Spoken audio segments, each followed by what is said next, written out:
and Baba. Stop lying, Mzalendo. This first and foremost, we don't care about the bone between Uhuru and Ruto. Uhuru is no longer president. That is number one. And I don't think he wants to vie for presidency again. And the fight is not even between Baba and Ruto. That one I agree with you. It is by Kenyans. Is that Kenyans want to correct this electoral injustice, and no amount of side shows mutafanya tusahau ati kutuambia maneno ya Uhuru. Let me tell you, Mzalendo, Uhuru is from Mount Kenya, but me, I have never seen him like face to face. I see him on picture on TV like you. Sijai kaenda mahali nikakutana na Uhuru pahali kwa streets. So I'm just like you. I'm just like another Kenyan. So whether you say, if you are thinking that we'll get into the fight of Uhuru and Ruto, that is what you people are thinking. And it was Uhuru. Nobody will care about that. And Uhuru can protect himself. And you all of you know Uhuru when you push him to the wall. All of you know Uhuru when you push him to the wall. He can protect himself. And was still, or maybe luckily for him, he has international connections, unlike Zakayo. I don't know how far Zakayo can go and where Zakayo can run to. I don't know. Sasa hii ni kama mawivu yenyu, mumejaa wivu. Kila uchao mkifungua mdomo zenyu ni dynasty, Uhuru family, Moi family, sijui whose family. You people, it is just by fate we were not born in that house, and we could not have been born in that house, all of us. So it is fate that family became the first family. Even Moi becoming president was fate. I mean, these things happen that are beyond our control. So this debate is becoming so boring by listening to what Mzalendo is saying, telling us here about that Uhuru Ruto war. This is not Uhuru Ruto war. It is Kenyans fighting against electoral injustice, period. And neither Uhuru, nor Ruto, nor Baba will stop them. So muandike kwa moyo yenyu, tell Zakayo to write in his heart, in his head, in his heart, in his blood, wherever he wins, he needs to note that down. That neither Uhuru, neither mentioning, they can even mention Uhuru 10 times every day. Tell them to wake up at the top of their mic and call Uhuru's name 10 times every day. We ain't care. We're not interested. Uhuru is not vying for presidency. So I'm talking about the side shows zenyu hapa, mwache side shows zenyu ati kutuambia ati is Uhuru's. The other thing I want to correct, Benson did not talk about education subsidy. We were talking about the money that is given to every student. Every student is financed by the government every year. But there's a subsidy that Uhuru's government gave on top of that. That is what is in contention. And Benson said he'll come back to confirm to us whether that subsidy is there. That's what changa you wombo yako Mzalendo. That is a lie you are talking. You are telling Kenyans here. We are still waiting to know whether the students have been given that subsidy. Ile ya kawaida, you don't know how the government finances. I've been in Kenyan school every year, and I know, I mean, for many years, and I know that every year the government of Kenya finances every student with an amount of money to the tune of 20-something thousand every year. Iyo si subsidy. Iyo iko kwa Basic Education Act. You can go and read Basic Education Act. But on top of that, because of the struggles Kenyans have been going through, Uhuru introduced subsidies, including education subsidy. Ile subsidy ya mafuta, ya unga. Education subsidy was one of them. So that is what Kenyans are happy now, so that has been withdrawn. Alafu unatuambia hapa watu wazee wamelipwa pesa ya miezi 4. Ati pesa ya miezi 4. So what? So they have 4 months they were waiting to be given money. Can't you be embarrassed telling us they have been paid for pesa ya miezi 4? I'm asking, Mzalendo, do you work in Kenya Kwanza government? Don't come to tell us things that are embarrassing. If I was you, I would not talk about it, that people are paid money for 4 months. I will shut up because it's embarrassing. For those 4 months, how are these people surviving? That is not something to brag about. That is an embarrassment on behalf of your government. So whether Ruto scales up his revenge mission towards who, he let him take all the security. Unless he's planning to assassinate Uhuru and his family. If he's not planning to assassinate Uhuru and his family, nobody else hates Uhuru in Kenya. Uhuru is our bad. We love him. He's our hero. Nobody is going to touch him. Even the thieves in Kiambu cannot enter Uhuru's home. So if Ruto promises us that he's not planning to assassinate Uhuru, he can take all his security guards if he wants to. Is your achievement. Now MPs wanaongea upuzi wa Kenya Kwanza, they think they have achieved anything ati by talking about Uhuru's security being withdrawn. We have another agenda now. The agenda is Azimio Kibera rally. The agenda. You people stop going inside shows. That is the agenda in this show. I'm redirecting this show on behalf of Vemba now. That is the agenda now. The agenda is in this show, should be, even those in the comment section, is that we are fighting electoral injustice. Right, PK? And we must achieve this. Amen, Asante. With those many remarks. Wewe una change topic. Topic ni Ruto scales up his revenge mission. Kibera. But what you have brought up is also true. That ametoa CBC, ametoa kazi mtaani. We are talking about also Azimio Kibera rally. So yeah, that's also the topic. So we have all that together. But you can imagine kutoka asubuhi mpaka jioni ukiongea juu ya Kibera rally.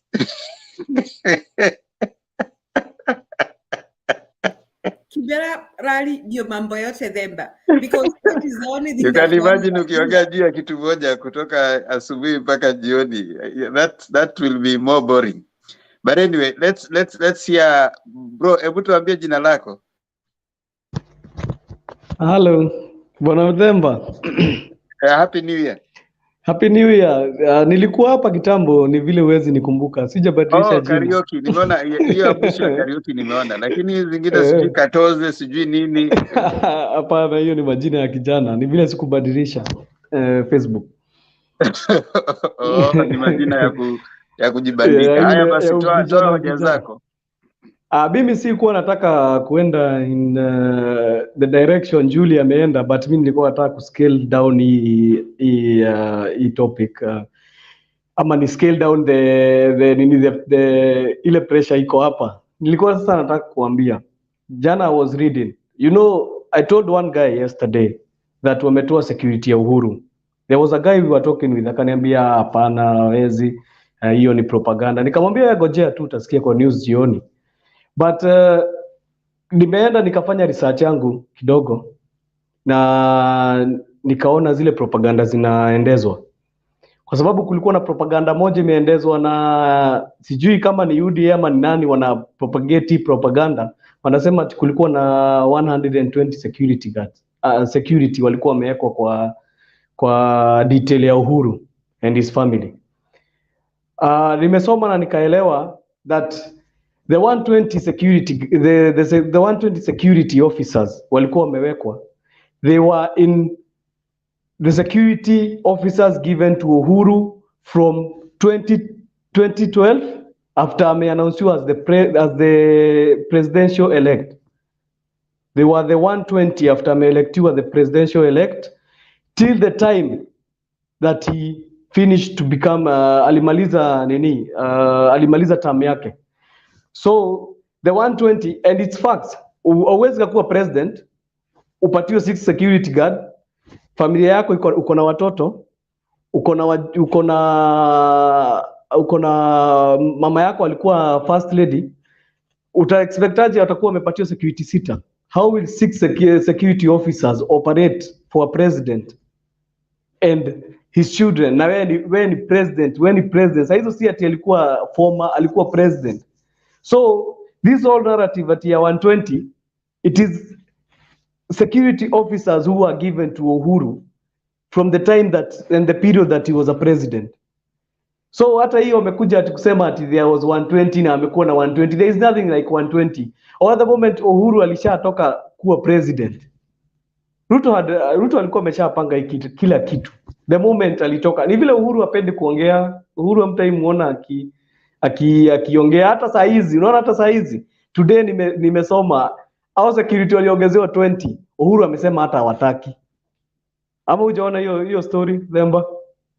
Amesema hata hao 20 amepatiwa hawataki. Kwa sababu ya nini? It is something that was planned. after Ruto was inaugurated, wali plan everything was placed, but ni vile walikuwa naona hawawezi shinda hii election, walikuwa naona labda inasemekana walikuwa spies. Yeah. By the way, wacha nikwambie why they are removing the security officers. Si ati wanawatoa ati ndio ati muone ati wametoa. They are removing and there is something that is happening. They want to replace them with people who can give them information about everything that is happening. Everything that is happening. Juu hawana mtu wa kuwasaidia kule ndani. There is nobody to help them. Wale security officers walikuwa under Uhuru, wale walikuwa wamepakia. They were very loyal to Uhuru. So wana feel the pain kwa sababu hawawezi pata information. There is nobody giving them the information. Na ndio ulisikia mpaka masenators fulani juzi wakisema ati sijui ati we want Uhuru sijui alipe sijui taxation gani na sijui gani. Sasa kile kinawauma sana, they don't have the answer. Hawajui Uhuru anafikiria nini. They don't know what he's thinking about. Hawajui, juu amekuwa quiet, hawajui. Uhuru tulimuona tu juzi ndio aliongea tu one word akasema sijui wacha waendelee kuongea. There is nothing he's talking. So and there is nothing dangerous kama mtu amenyamaza. You never know what he's thinking about. Haujui? You never know mazishi ya, by the way, mi kile kitu nagojea, hata sigojei Kibira Rari, mi ile kitu ninagojea sana ni mazishi ya Magoha. Hiyo mazishi ya Magoha ndio nimegojea. Everything will be laid down there. Kama kutakuwa na mambo ambayo Uhuru atakuwa kitaka kusema, it will be all there. And we are going to wait and see. Tumebakisha tu siku kadhaa, date 11. That is where now the turning point will be. Hata wachana na Kibera Rally. Kibera Rally itakuwa ya momentum. Hizi ni momentum zina build. But let me assure you, ile mazishi ya Magoha ndio itatoa kila kitu. Itatoa kila kitu. Na watu watajua. Juu pia Ruto anasema Uhuru alipagi tax na familia yake haijalipa tax. How do we know that pia Uhuru ako na information ya vile Ruto hajakuwa kilipa tax from before? How do we know? Juu yeye anasema akona, sinisikia juzi wakisema ati yeye akona information, anapataga intelligence report. How do you know hata Uhuru apati intelligence report? Na hakuwa na intelligence report ya zile vitu Ruto amekuwa akifanya in his past regime. Juu unajua ni watu wawili walikuwa kwa regime kwa government moja na wanajuana. And that's why Ruto is trying very hard, try very hard. Hata try anything, try very hard kupiga Uhuru. Juu anajua Raila hawezi piga Raila, atapigaje Raila? Hawezi. Sasa kile kitu anajaribu kufanya ni juu anajua deal zile wamekuwa kufanya na Uhuru. So try kupiga Uhuru na zile deals, lakini ajui pia yeye labda yake iko motoni. Utajuaje? Asanteni. Asante sana Karaoke for that information. And sisi tunataka Ruto na Uhuru waendelee kuchapana, waendelee kuanikana. Sisi shida yetu ni Chebukati, si shida yetu hata si Ruto. Sisi hatuna shida na Ruto.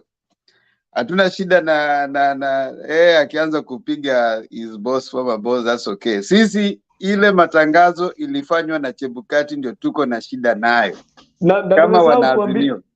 Nimesahau kuambia Bwana Themba, niliona Chebukati akisema ati apatiwe video.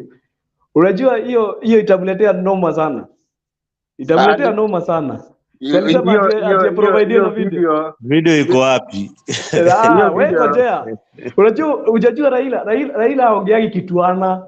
Na usiaidhania Raila ataongea kituana. Raila akiongea kuhusu kitu lazima atakuwa konayo. Na Chebukati si wamesema 7 days. Haya, wacha tutaona after 7 days. Tunataka waende kotini. Tuone kama Chebukati ataenda kotini. Na asipoenda hiyo kotini, hiyo video lazima italika. Wacha nimwambie watu ambao washatisha baba kitambo kwenda kotini. Ndio mzalendo ujue kwamba watu wengi wameshatisha baba kwenda kotini. Waiguru alitisha baba kwenda kotini, baadaye yeye alienda kupiga magoti kwa baba.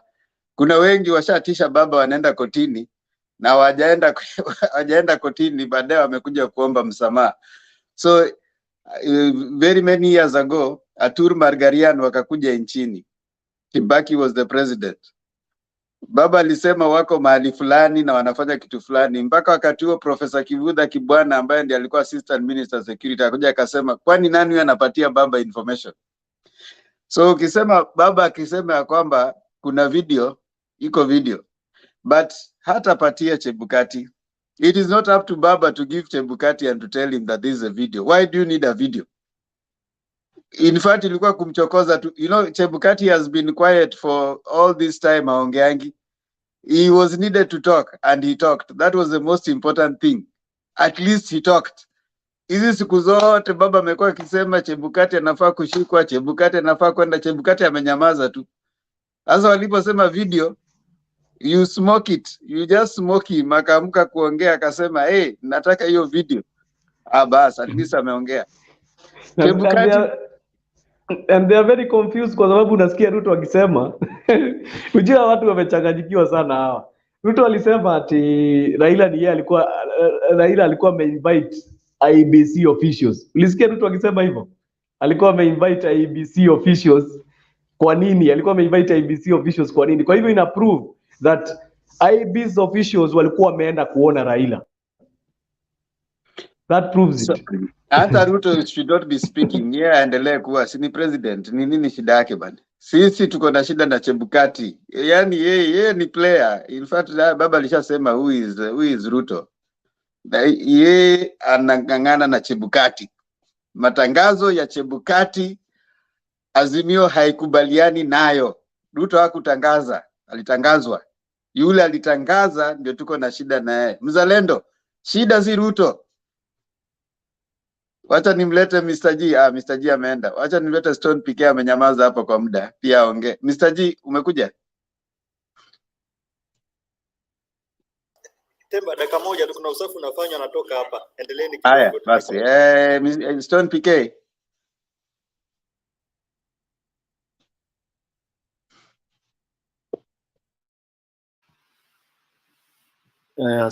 Asante bwana Temba na wale wengine. Na Julia pia hakuwa wakati tulikuwa tunajadili huu mjadala hapo mwanzo. Bro Benson pia na Mr. G. Mimi nilipokuwa natoa ile submission yangu ya kwanza nilisema sitakuwa distracted. Julia, umefanya vizuri, ni kama ulinisikiza, umeweka mkazo. Sisi hatuko we are past sijui nini, sijui Ruto, sijui UDA, hizo za kina Mzalendo, hizo hatuko huko. They are very cheap things, cheap theatrics. Zinaitu mtaani tunaziita vipindre. We are beyond vipindre. Ati toeni, hizo video mutoe. Hiyo utoto hatuko hapo sisi. Hatuko hapo. And we know when to do things. Hiyo utoto ya mtaani kuenda ati unatupa mawe kwa kichaka ndio uone what will come. You know, UDA is so childish. Alafu utoto na ujinga. You know, wanafikiria hii ni game, ni kamari inachezwa mtaani. They don't know lives are in danger. You know, they are at high risk. Na no wonder, ninapeananga example ya nyani wakiingia shambani. Wanaingiaga wakijua shamba lina mwenyewe. Na ukiona vile wanaiba mahindi kuchukua mpaka wanaweka zingine huko na kwa mdomo nini, to try and get as much as possible. Manake wanajua mwenyewe wanakuja na mishale na watang'atuliwa. That is the truth. That is the truth. The thief is sitting on the throne. And as I said earlier on in my deliberation, I said majority of human beings live lies. The Muzalendos, the UDAs, they live lies. They know the truth, but they are denying. Most of them are thieves because they have been supporting thieves. Ukisupport ideology za mwizi muuaji, wewe ni mmoja wao. Ukisupport Yesu Kristo, wewe ni Mkristo. Unaamini Yesu alikuwa anafanya miujiza, alikuwa anabatiza watu. Kwa hivyo we correctly say wewe ni Mkristo. Kwa hivyo ukisupport mwizi, wewe ni mwizi. Ukisupport murogi, wewe ni murogi. Ukisupport mchawi, wewe ni mchawi. Kwa hivyo hao watu hawezi ati sasa tukudebate it's subsidy sijui zita nini. That's a waste of time because we believe they are thieves. Our agenda ni kuwatoa. Stand mtasema nini. That's none of your business. Let me quickly talk about hizi side shows wanaleta sijui Uhuru security ni. Those are very cheap to propaganda, cheap kwa kina Itumbi. In fact, I'm happy that anaitwaje Kariuki amesema hiyo. Yani hiyo propaganda hata mtoi wa nursery school hawezi buy. Ni utoi ingine ya ajabu ati Uhuru. Sasa wewe unafikiri unanyang'anya Uhuru security alafu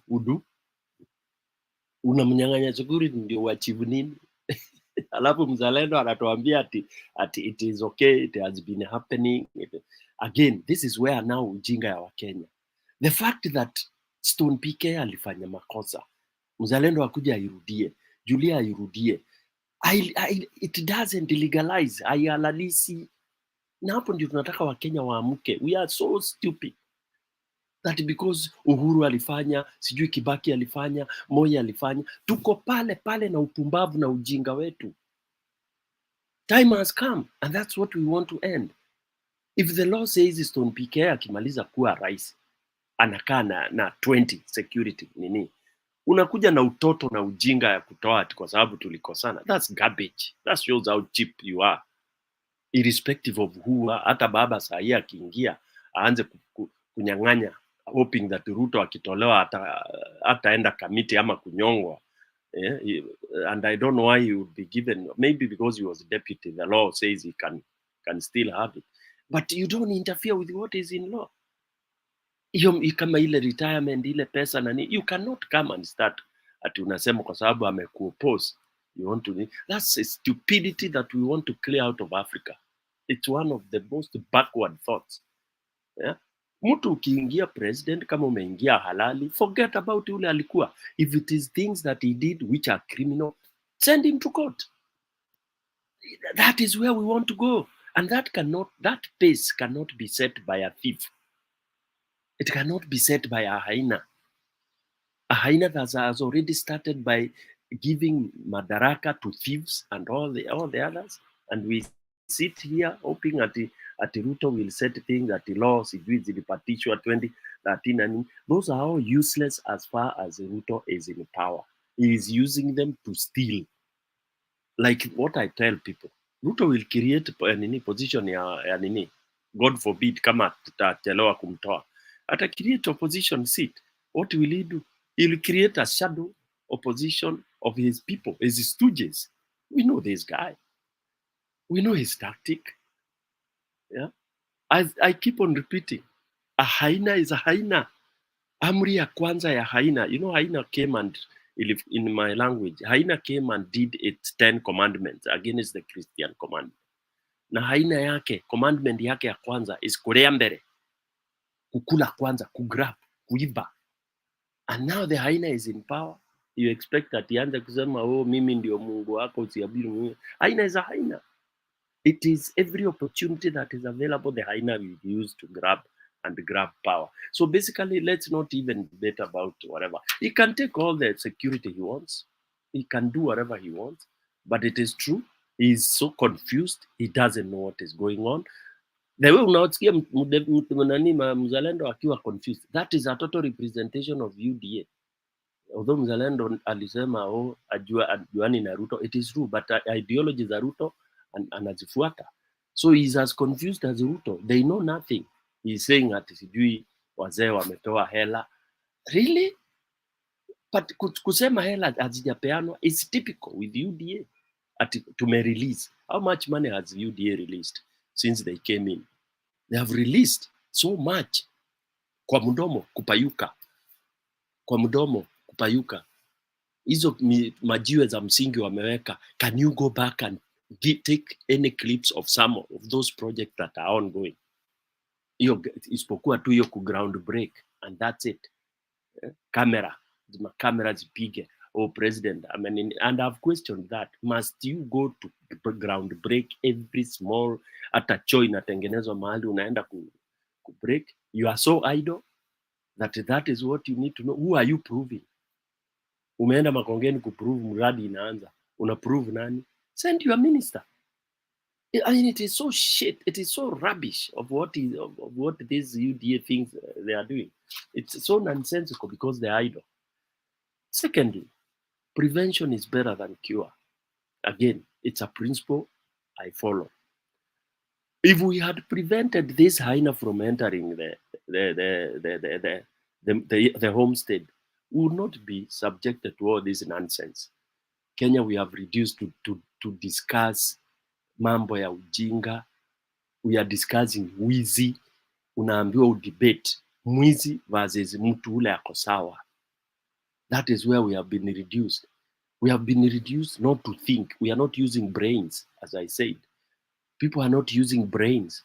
If you listen to people discussing here, most of them are not using brains. For 2, 3, 4, 5 hours, you try to pick a point, hakuna. Because the argument is, Ruto si mwizi. Kama Ruto ni mwizi, Raila ni mwizi pia. Kama But the agenda is, Ruto must go. Why? Ni mwizi. Akishaenda mkuje na nyinyi mfukuze Raila kama ni mwizi. An eye for an eye. We better all go blind until we get it right. If Baba takes over and you think he's a thief, na nyinyi mount pressure. Mkuje mumungatue. If he never won, you come and overthrow him. Let's go like Ghana. Twende hiyo motion. I overthrow you, overthrow me until we will get an equilibrium. Until we get it right. But we cannot be cowed by telling us, oh, Mama Ngina amenyang'anywa security. If you want Mama Ngina, enda umchukue. If you are that stupid, what is it you are going for? In fact, these people ni vile tu wanajiwekeleanga ma security ya upuzi. Haina nini? Nani ana haja na Mama Ngina? Utafanya nini? Upate nini? Yeah? It is nonsensical. All right. Lastly, let me say, when we talk of revenge is always with foolish people, simple minds. Okay, it's only cheap minds that keep revenge and all that. And also, if there is that revenge, Uhuru deserves it. I can't sympathize with him. Atiwe kidole na Ruto ni sawa, he asked for it. Okay, afirwe vile atafanywa ni shauri yake. He asked for it, he was there, he gave the sword, so he can be apelekwe tu kule atataka, ni shauri yake. In fact, I'm laughing when people are sympathizing with him. Ikiwa he is the real Uhuru that people know, then he should, si mtaani tunazemanga acheze kama yeye. Asianze, wacha watu tu wapige kelele. Hiyo ndio atafirwa. Uhuru hata atashikwa, atapelekwa jela. Akicheka hivyo anacheka. He has screwed us enough. Okay? He has screwed himself enough. Na atasukumwa mpaka itafika mahali he will not nini. Itakuwa kama ni wapi, Botswana ama huko kwingine. Because, of course, he has a lot of skeleton. Okay? By the time atakuja kwa Kikuyu tunasemanga kujigariukeria. Unajua za zile mtu amekutega by bad luck ukaanguka chini. Ukifikiria ati nini unakaa hapo chini, atakupiga ngumi na utaamuka. Uhuru has underrated or played, mishandled Ruto. Alimishandle hii, alikubali maneno ya Bomas, amekubali huo wizi wote ufanyike. Sijui alikuwa ni kadi gani hii alikuwa anasema nayo. 3 months zilisha, hiyo kadi bado hatujaona. But me, what I know is the Moi came in and the same Kikuyus said he was a passing cloud. That's why I have some exceptional in those kind of thoughts about Mount Kenya. And I've always said Mulima ndio itaingiza hii Kenya kwa shida. It is Mulima which put us for 24 years waiting for Ruto. I mean, at Moi ataenda. It's a passing cloud. A passing cloud passed for 24 years. 24 years. Ni mawingu ilikuwa inapita ndugu yangu. Hata tusipong'oa hivyo tumesema. If you don't go Stone PK way, mutalia, mutasaga meno, mutaimba mkisema Uhuru hawezi pigwa, Uhuru sijui hawezi fanywa nini. Uhuru is nothing. He should have done something. Ana pesa, hiyo pesa yote itafinywa kabisa. Uhuru will go back to the streets hivi jokes. We've seen former presidents going with the rugged. It is very easy. But those who are clever, they get out and hold to power and control because you had the power. And the power is to remove Ruto. Si siri, si kusema ati oh, sijui ati atafanya nini. Ruto is a thief. And you gave us this thief. You should actually fully participate in removing the thief. So I have no sympathies for Uhuru. I have no sympathies for Uhuru. Let him get it. Unless he changes. 3 months zimeisha, alituona. What are we saying? Alituambia alikuwa anataka kupeana kijiti, mtu akakimbia reverse. Anatuambia tutaona. He's warning us, and we are being swallowed. Now the guy is anaitwa the president of the Republic of Kenya. To remove him, it means what? Kuna kitu tunaitanga njogoma kwa Kikuyu ama Mount Kenya. That rungu, ile rungu yenyewe ile proper, unaijua saa zile unaing'oa pale, na kuing'oa huwa imeingia mizizi imekita kule. Okay? So if we are not careful, hii rungu itakita mizizi, yeah, and it will be hard to remove this guy. You don't underrate somebody who you've already given the whatever, and he's there, he's calling himself whatever it is. I don't see Ruto giving up easily. So that's why we have to, if it's coup, it goes to coup. Whatever it is, if it's violence, it goes to violence. If it's sweeping over State House, that is what we should do. It's not at meetings, karanda, prayers, sijui wapi, nini. That was mobilization. Now we are already mobilized. We should sweep to State House. And then we see what he will do. Tukishindwa ni sawa. But people should not come here telling us, oh, constitution, we are supposed to. Constitution mavia kuku. There is no constitution that Ruto is following. In fact, nobody should tell us about constitution. Constitution is mwananchi sasa. Chukua sheria mkononi mwako, chukua usukani, take over, run it. Run State House. Then we will be saying we won or we lost. Period. Not kukaa hapa tukidanganywa hapa debating, tukipewa mambo ya kakabweha vile Ruto is the best president there will be. How? A thief being the best president? Nimejaribu kutafuta kwa history. I read a lot. I've tried to read and get a president that was put in power and is a thief and had cases and has transformed a country. Hakuna. A president that led tribal crashes, Kenyans killing Kenyans. Hakuna. Never. There is no, you cannot support your tribe to kill others and you pretend that you utaunganisha. I've never seen a president that has been seen in clips saying he has a problem with one tribe in a country. A president of a country, a deputy of a country, talking in public rally, saying he has problem with this particular group of people, and that the first thing to do is to look for ways to deal with them.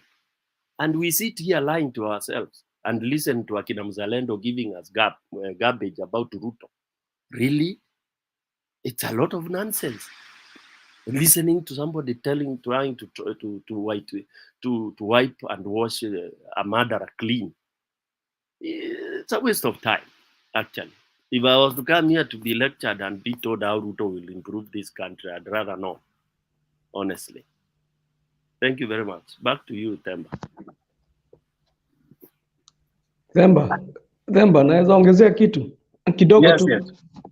Me, the only thing that is making me angry, mi hata vile PK amesema, me I'm not feeling for Uhuru, simsikilii huruma yoyote ama vile ati mtu anasema unasikilia huruma. The only person who I'm feeling the sorry for is Mama Ngina, because she's suffering things that she's not supposed to involved in. Hafai kuwa ameinvolviwa na hizi mambo za siasa. She's just suffering because of things that are happening juu ya watu wawili that are not ati ni kama vita wanapigana. It's not good. Si poa. Even the image itself si poa. It's like you go to Britain useme ati you ati yao Prince wawili wanapigana ati now even the queen is drugged. It's not good. Si poa. Because this lady, she's the remaining first lady. I don't think if Ruto understand that. Who is the first lady of the Republic of Kenya? Yani hata Kibaki Kenyatta amekufa, Moi amekufa, Kibaki amekufa. She is the only one who is remaining. From that wale watu tunaweza sema they were inside in the government. She's the only one remaining. How can you do that? It's not fair at all. Now I want to just add my voice to hiyo kitu Stone PK amesema. Let's be categorical here. Whatever Ruto is doing right now is not any different from what has been done with some previous regimes. Uhuru himself, he either actively or was silent when things were being done. The so-called state capture, it is here in this particular debate that we have looked at list of appointments to parastatus that was skewed. It is here that we talked about even some agreements.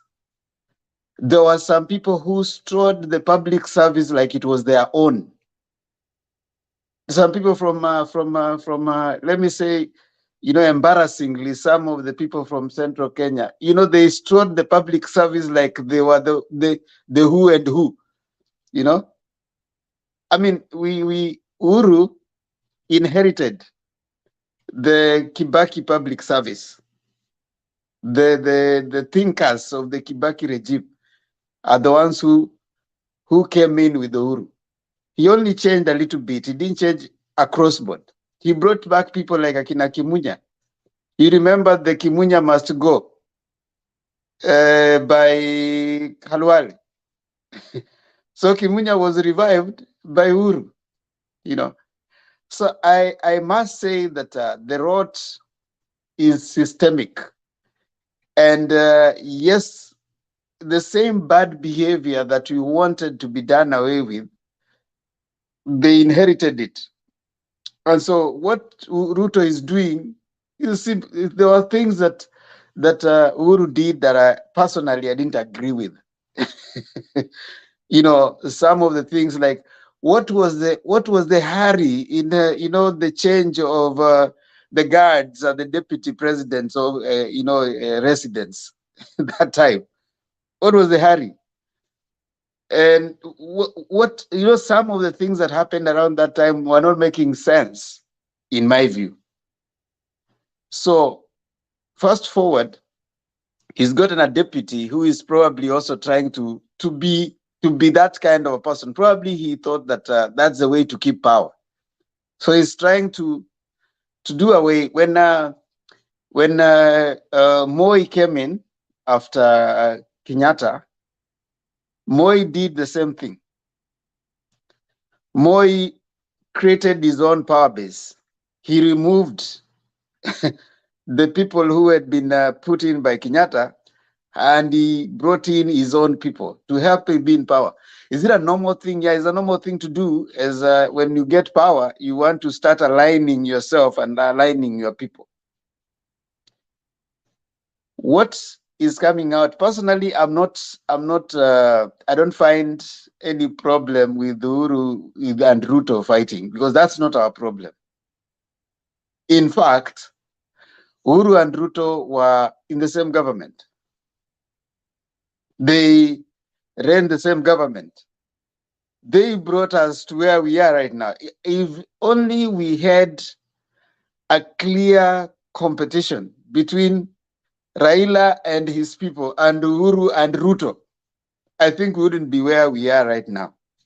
We'd have had a clear winner. We'd have had a previous regime or a continuation of that regime. We ended with a confusion because of what happened between the two of them. Now they are extending their problems to confuse the problem that we are having.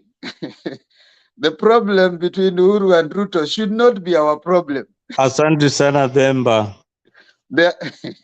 Their problem, they should keep sorting it out. If Uhuru and Ruto have a problem, it is their problem that took us to where we are, and it is their problem that us, we don't have a problem with Uhuru. And Ruto, if he has a problem with Uhuru, let them sort it out. Sisi tuko na shida na Chebukati. And True. Chebukati announced. Hiyo ndio shida tuko nayo. Hapo nakubaliana na wewe Bwana Themba. Sisi tunataka Chebukati akuje out clean kwa hizi vitu ali-announce. Hata Ruto yeye alikuwa announced. Themba kuongezea tu kidogo. Unajua the confusion, just as you put it, probably Baba would be a very clear winner, and Ruto and it's called Ruto and Uhuru remained in the same team. The way they had mismanaged the country, they would have been beaten hands down. Now you agree that IBC would have done a good job. That is so obvious. But how do you, for example, you are an alternative government, you have been criticizing the same government, then you go back and say, sasa wacha tufanye kazi pamoja, without even bringing your policies, the things that you are fighting for your people. Kama Azimio uweke kwa meza uambie Uhuru, bwana, mimi I want you to implement this because this is what we stand for. Then you join the government as an alternative. You join the same corrupt government. Then again, it becomes so difficult to articulate your issue because unapigania nini as a president? Unaenda kuchaguzi, unaanza kusema hii serikali haijafanya kazi na uko ndani ya hiyo serikali. Bwana Themba, wacha niulize mzalendo swali. Aya, muuliza alafu muuliza swali alafu tulete Mr. G. And you be honest, be honest with your heart. Do you think that if Raila angeenda versus Uhuru na Ruto bado angeshinda na hiyo Chebukati? Do you think that? Yes, Raila would have won. Raila would have won hands down. And let me tell you, this is what would have happened. A lot of people left Raila because he joined Uhuru. That one you don't know. So many people didn't go with him to join Uhuru. Wengi waliwacha kumpigia kura. Even the communities that were supporting him, the international community, they thought that this guy was a public defender, dining in the same corrupt government that has failed to fight corruption. Then when he joined government, there was no corruption at all until we went for election. What are you saying? Okay, Mzalendo, and which communities are these that left Raila? Jumi, I want to know them. Which are these communities that left Raila? Because we need to take it from the 2017 election to 2022. Tujue nani walikuwa na support Raila, and 2022 nani wali support Raila. I have told you time and again, Raila's support base imekuwa constant. His support base has been constant since 2007. Aongezi na apungui. Unanielewa? So if you believe that he won in 2007, then definitely in 2022 he was going to win. If he continued consistently with criticizing the government and fighting for the people. When he joined the handshake, who was he fighting for? Okay, Mzalendo. And what about the votes that he got that he has never gotten from Mount Kenya? That is what I want to know. Because Raila hakuwa anapata votes kama hizo Mount Kenya. He was not reaching above, even I don't think it was passing 400,000 votes. But what about the votes that he got from Mount Kenya? Because there is some votes that he lost and there is some votes that he gained. Don't forget that. The gains in Mount Kenya are very, very minimal, very, very insignificant. 1 million is minimal. 1 very, million very votes. insignificant. Because Mount Kenya iko na kura ngapi? Mount Kenya, by the way, unafaa kuunderstand haikupiga kura. In 2022 haikupiga kura. Haikupiga kura. Wangetoka wapigie kura Raila. Kura ya Kiambu ni ngapi? Kura ya Kiambu peke yake. So let me understand. Unasema hawakutokea kupiga kura. And obviously automatically tunajua wakikuwa na kura ngapi? Vile tulikuwa tunaambiwa 8 million, si ndio? Unajua 8 million. 8 million votes hizo tulikuwa tunaambiwa registered, tuseme hizo registered. I'm not sure because those are ni vitu wanapeana, but they say 8 million. So around how many people voted? Around 5 million or 4 million, si ndio? Around 4 million, 5 million in 2022 election. So I'm trying to understand if Raila got around 1 million votes from Mount Kenya. Yes. From the 4 million. It means Ruto got how many votes from the mountain? 3 million. He got 3 million. Na hiyo ndio alipata. Na is that something to brag about, ati kusema ati Raila watu wake stronghold ilikuwa can you tell me somewhere that stronghold ya Raila Ruto got more than 1 million votes? Tell me. Now skia. Now there's this vote in Mount Kenya that hawakupiga kura. Watu wale they either didn't vote for Raila nor did they vote for Ruto. Walikataa kwenda. Na walikataa kwenda kupiga kura kwa nini? Because they didn't see any value in Ruto and they didn't see any value in Raila. So there is that group. Then there is the 8 million Kenyans who never participated in the election. Do you know there are 8 million Kenyans who didn't participate in this election? Yes. And what is the reason for the 8 million Kenyans who didn't participate in the election? So many reasons. You should interrogate that and know that hawa watu wakupiga kura. There were so many reasons mzalendo ya kukataa kupiga kura. One of those ni hiyo umesema.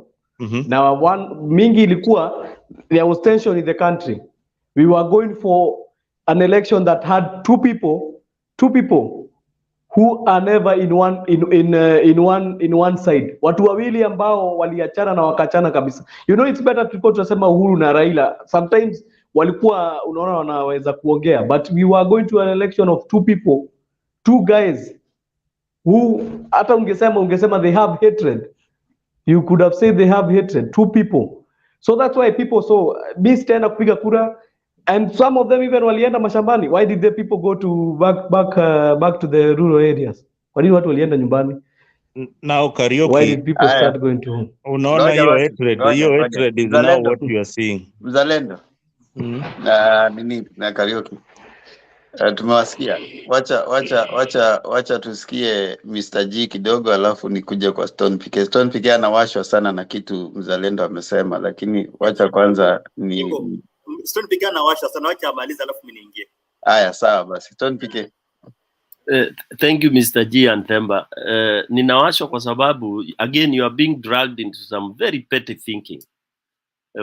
Raila alijoin government. I mean, that's tiring. Raila joined the government, so he could not oppose and all that. You're tired, very tired, Mzalendo. And then number two, Raila lost his base. He only lost the Luos like Mzalendo, who have just a couple, who have personal hatred.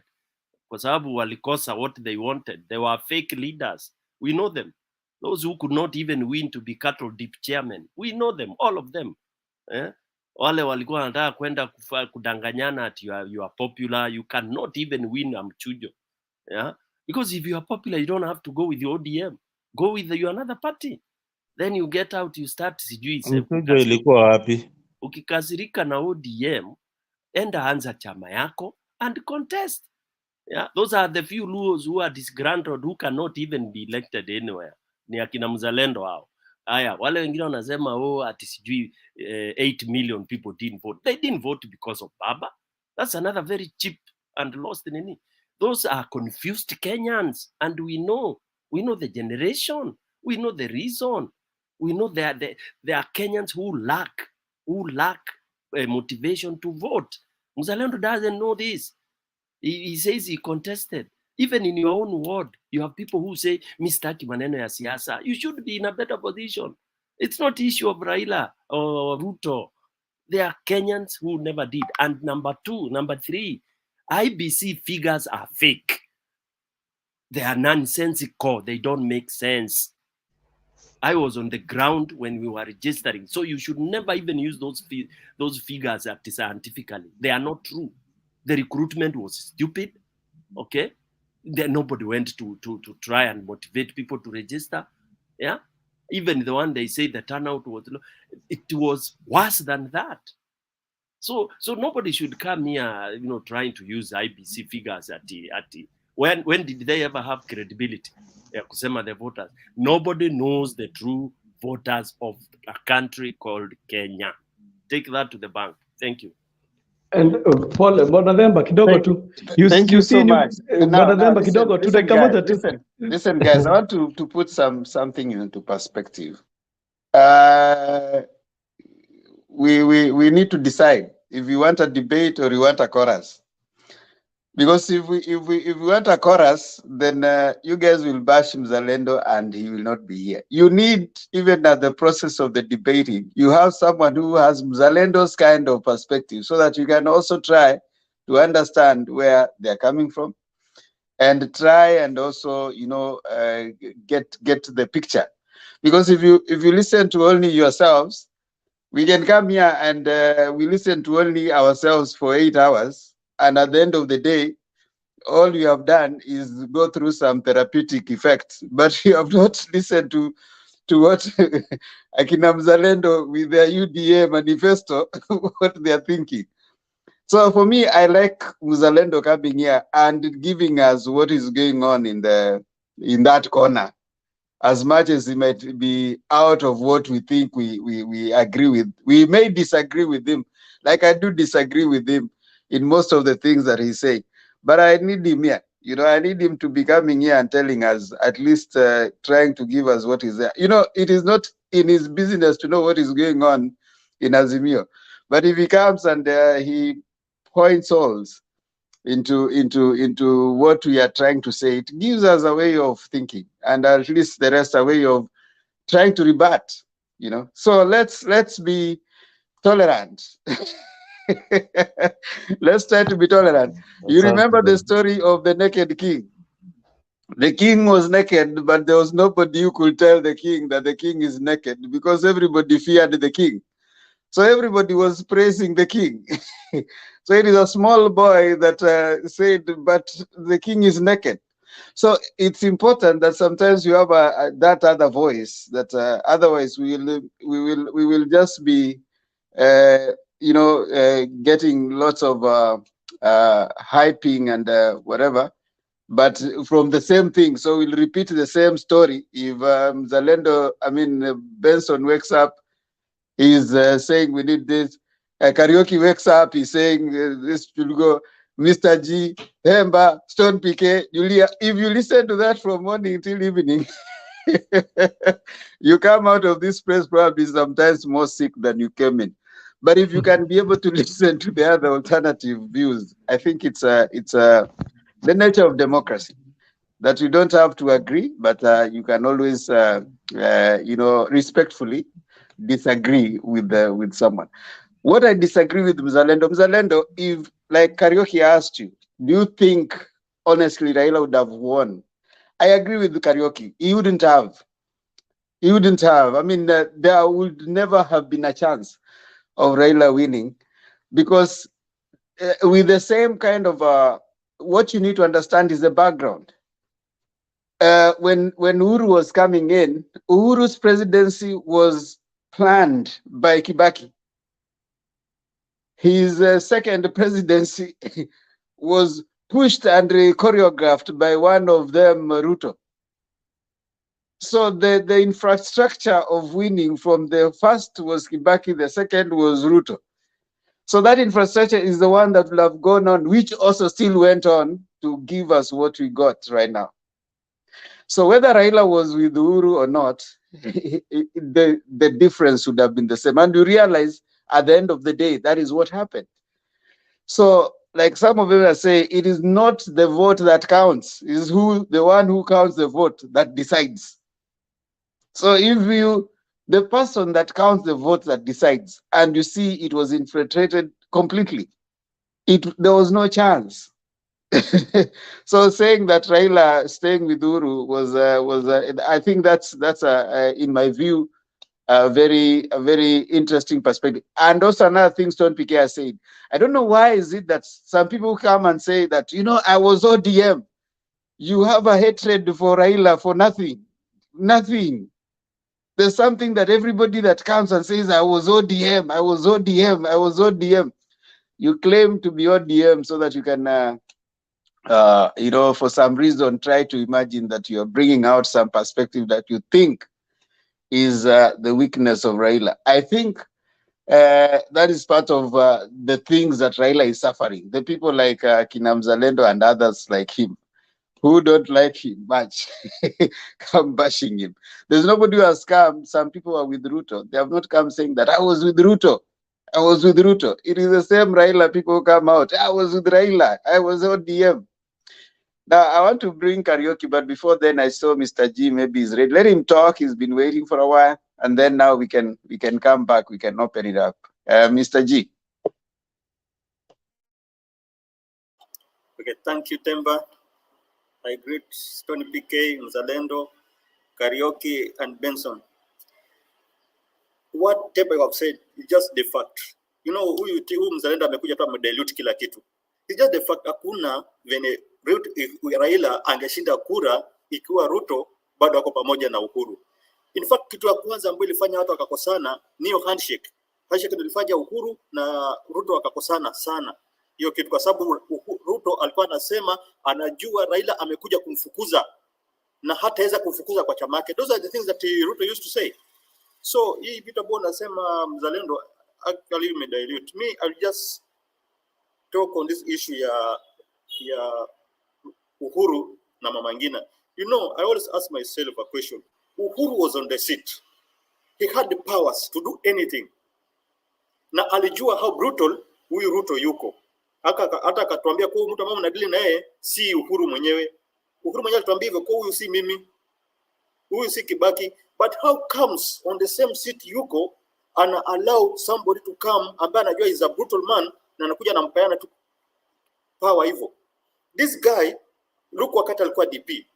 The guy alikuwa na intelligence yake kwa timu ya Uhuru. Na aliweza jua kila kitu ambacho alikuwa anafanya. The guy knew.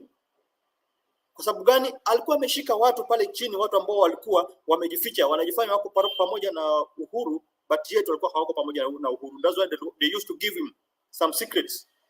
The guy sahi kitu ambacho anafanya ni kama tu kumintimidate. Anajaribu kumprovoke. Ani Uhuru pia, Uhuru amekuwa silent for a very long time. This guy alikuwa supposed to kuongea mapema, but amekuwa silent for a very long time. So what naona ni kama Ruto anatry kumprovoke aongee. Na hata tu si kumprovoke, pia ni kama infiltration, anajaribu kuinfiltrate ndio aweze kupata some information, vitu ambazo zimepangwa kwa siri wakati ya jamaa amenyamaza hivi. Manake anajua kuna kitu inaendelea. Juzi Uhuru ameongea, na akiongea ameongea kitu ambacho inaonyesha kuwa hawa watu wako pamoja. Wakati alikuwa anaambia Kalonzo, akamwambia Steve, hata usijali, wacha wapige kelele, sisi tunaendelea na zetu. That shows that watu kuna mpango ambao wanaendelea nao. Sasa kwa sababu hiyo huyu Ruto amekuja, ameamua kuchukua au security ili aweze kupata information what hao watu walikuwa na plan hapo katikati. But my argument the same way Stone Pika amesema, Ruto ani Uhuru alimess. Huyu mtu is the same person when Temba alisema alitoa security ya alitoa security ya Ruto akapeleka AP pale. The same guy aliona vitu ambavyo zilikuwa zinafanyika, but tunashangaa how comes anaketi anaona vitu zinaharibika, anakuja kunyamaza, alafu anaamua tu kupeana hiyo power kirahisi hivyo bila kuongea anything. I think when Stone Pika amesema bottom line is this is the time to act. In fact tunachelewa, because the more tunaendelea kuchelewa the more ile motisha inapungua. I think it's the time tunafaa to move. Twende kutoa mtu, kwa sababu tusipomtoa hakuna kitu. The guy sasa ameshachukua security wote. He knows, atawauliza hii kitu huyu jamaa alikuwa anafanya nini? Huyu mtu alikuwa anafanya nini? Watu walikuwa wanaongea nini? So kuna vitu vingi ambao tukiendelea kukaa tukisema tunajipanga sijui for maybe 3 to 4 months to come ndio twende, hatutafaulu. This is the right time tusimame na tuseme no to what is happening in this country. Ruto hafai kuwa kwa hiyo kiti sahi. Sasa ni wakati twende, wale ambao wataumia wacha waumie, kwa sababu obvious in evolution kuna watu ambao wataumia, but wacha twende. Venetus pia amesema twende, wale ambao kama tutashinda, lakini tumejaribu, kwa sababu tusipofanya hivyo huyu mtu ni mgumu, haitakuwa rahisi kumtoa, haitakuwa rahisi kufight kupata our own victory. Mimi nitaachia hapo. Asante sana Mr. G. Kuna mambo ambayo umeleta hapo ya muhimu sana. Na ndio Stone PK pia alisema kama kuzuia ni bora kuliko kuponya, hatukuzuia. Tulingoja mpaka sasa anaitwa nini, nyoka akaingia kwenye chungu. Nyoka akishaingia kwenye chungu lazima uvunje chungu. Lazima tuvunje chungu sasa. Chungu lazima kivunjike. Karaoke, kuna swali ulikuwa nalo kabla niende kwa Bro Benson alafu nirudi kwa Stone PK. Na nimlete Mzalendo pia, alikuwa na ulikuwa swali kwa Mzalendo sio? Karaoke. Sasa Bwana Themba, asante sana kwa kunipa fursa hii. Nilikuwa ninataka tupatie Mzalendo wa Slack kidogo. Unajua ninaona tuko 5:1. Unajua hiyo kitu iko balance, naona tumkatie ka Slack kidogo. Juu ninaona hiyo kitu iko balance sana. But Mzalendo mimi hata najaribu kumheshimu, manake anagongwa sana, anachapwa, kila mtu anampiga mawe. Anampiga mawe lakini bana, lakini anajaribu kukaa ngangari hapa. Sitishiki. Mimi kama rais wa Jamhuri ya Kenya atusishiki. Bado nakunywa hiyo, tunakunywa watu shiki, hiyo ni kelele ya chura. Azui ngoma kunywa maji. Anatwangwa mawe hapa. Kuna watu akisikia wanasikia, kuna mtu anasikia akisikia Mzalendo anaongea anasema wacha to mute mic, to mute earphone mpaka Mzalendo. Mwingine anasema ati anatoroka, anaenda akiniona hapa anatoka kwa show. Namwambia bana, wewe njoo tu usikie maoni yangu, na pengine utapata mawili matatu, ile ni mzuri, ile inaweza kukusaidia. Sisi zote tu tunaongea siasa. Unaona kama hii scroll mumeweka hapa ati ya Mama Ngina security, you are the people who are setting the same agenda. Alafu mkianza kuongea mambo hii agenda again, mnakataa ati hii ni agenda gani tena mmeleta. Ni wenyewe ndio mnaleta hizi agenda. So sometimes bring the real agenda. Msitokee tu kama media house. I think you have an editorial team. An editorial team should look at the issues of the day and come up with a good editorial a write-up that we can discuss each and every day. So ukiamka tu kidogo kama unasikia Azimio Kibira rally inapatia KK headache, what kind of editorial? I mean, what is that? Hiyo ni nini? But Mzalendo, unajua magazeti lazima iuze. Isipokuwa na captivating future, lazima magazeti yezi uza kama by the way, let me tell you, Themba, nilikuwa nataka kuongea kuhusu hiyo kitu. Right now let me tell you. Jiulize hii swali, if we go to an election, yes, if we can go to an election now, do you still think that Ruto has the popularity ya kushinda election? If we can go to an election now. Boss, this guy, wacha tu nikwambie, this guy beat you with the state machinery. He beat you with everything and with the money. Aliwachapa na hiyo kitu yote. Na bado mukasema amewaibia 2,000,000 na mko na kila kitu. Mko na kila kitu. Saa hii ako kwa serikali, amekalia hiyo kiti, ako na sword. Niambie, sijui ni hesabu gani hiyo mko nayo ile mpata. But unajua pia unasahau Ruto alifanya reverse psychology. Unajua reverse psychology? Ruto alifanya reverse psychology na ndio inafanyika kwake saa hizi. Alifanya reverse psychology ya nini? Alitolewa security akaanza kufanya nini? Alianza kusema nini after ametolewa security Ruto? sijui amenitolea security, mpaka anafika point ya kuambia Uhuru usiniwie watoto wangu, sijui don't kill my children. Unadhani hiyo ni nini inafanywa kwake? The same thing that you do, it's reverse psychology. Now let me tell you, if this reverse psychology itaenda mpaka, isipokuwa tufanye revolution before, but if this one can go to 2027, I'm sure hii reverse psychology kienda 2027, he'll have a very hard time. A very hard time. Karaoke, let me tell you a story that maybe some of you will learn or some of you don't know. You know, this guy called Uhuru, he used to be very powerful in Mount Kenya. And most of the young people don't know that when Raila won in 2007 and the victory was denied, Kibaki was ready to give Raila power.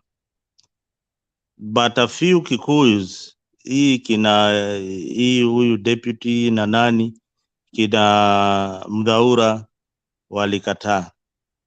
There was only one Kikuyu who stood against William Ruto in Rift Valley.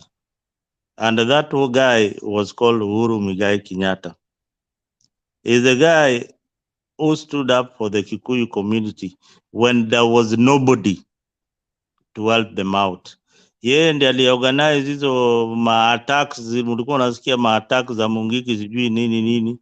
Alikuwa amejiorganize vizuri sana. Mzalendo, you're peddling lies again. No, just wait. Remember, anakuja tu vibe. Wacha ajilete tu. Unajua hiyo wakati Karaoke anajua vizuri sana ile jina walipatia Kibaki. Anajua vizuri sana ile jina walipatia Kibaki hiyo wakati wa 2007. Na Karaoke pia anajua sana vizuri sana nani alikuwa kiongozi hiyo wakati ya tamu ya mwisho ya Rais Mwai Kibaki. Uhuru actually did go for 2 terms. Uhuru alikuwa president for more than 3 terms. Nyinyi watu mnapiga kelele hapa.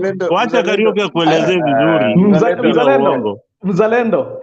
And ni fascinating kwa sababu umesema Uhuru alikuwa hivyo, hizo vitu zote umesema. It's very good.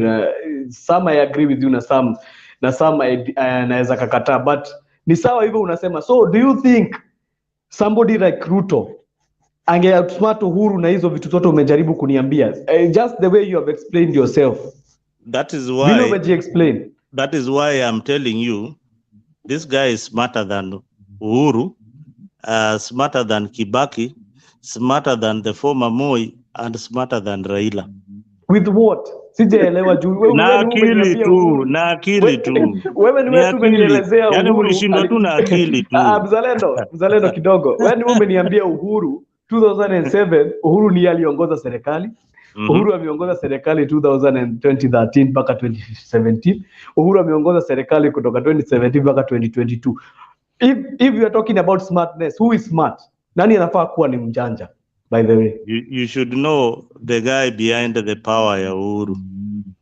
By the way, after Kibaki ule mtu alimshikilia Uhuru ni huyu Ruto. Now wacha pia wewe umeuliza maswali mingi sana. Uhuru angeshinda kura bila Ruto. Angeshinda. Ask me why. Wait. Unajua Mzalendo. Ngoja. Ask me why Mzalendo. Ngoja Karaoke. Unajua Mzalendo unajicontradict. Ngoja kidogo. Mzalendo unajicontradict hapo in so many ways. Number one, I want to repeat again. Shida yetu si Ruto. Ruto can be smart. Ruto can be anything he is. He can be smarter than Raila. He can be smarter than Uhuru. Can be smarter than Kibaki. We don't care about that. Ruto did not announce himself the president. Yule mtu alimuannounce president is one Chebukati. Huyo ndio tuko na shida na yeye. Huyo wewe msifu to Mzalendo and people like that. He is very smart. That's okay. Sisi tunafuata whoever announced. na ule ali-announce ni Chebukati. We don't need an election in future, in years to come, where someone will be coming to say, I was smart. An election is supposed to be announced by the Electoral Commission.